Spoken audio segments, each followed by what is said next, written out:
Hello friends, कैसे हैं आप लोग। आई होप आप लोग अच्छे हैं। आज हमारा टॉपिक है लॉ एंड मॉरलिटी। इन दोनों में क्या डिफरेंस है, क्या ये परस्पर एक दूसरे से जुड़े हुए हैं या ये स्वतंत्र है।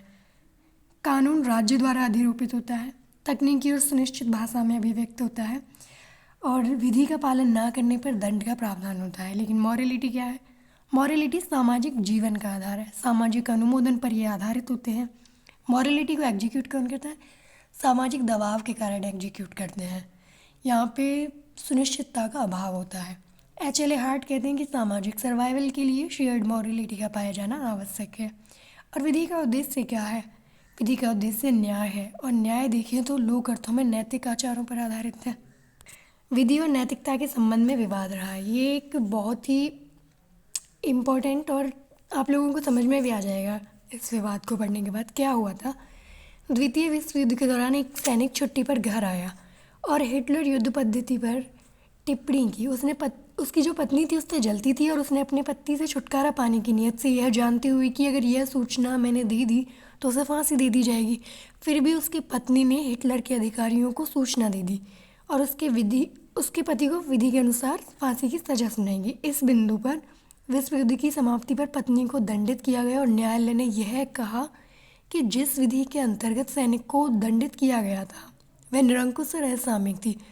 पत्नी ने जानबूझकर पति के जीवन वंचन की नीयत से सूचना दे दी, वह आपराधिक कृत्य था। रेडब्रुक और फुल्लर ने पत्नी को विश्व युद्ध उपरांत दंडित करना उचित माना और अनैतिक तथा असामयिक कृत्य को अपराध माना।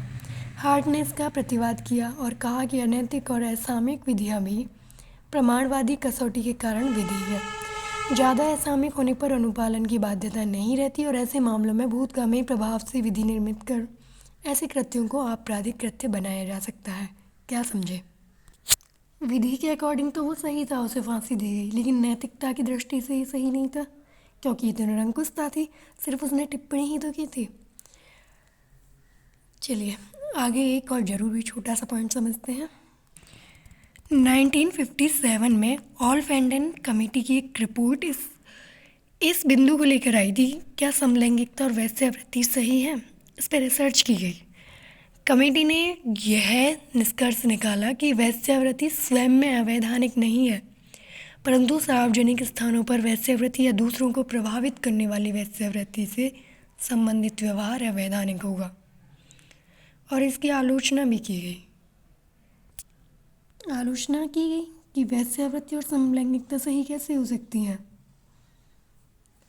तो नैतिकता के आधार पर आपराधिक कृत्य निर्धारण हमने पढ़ा।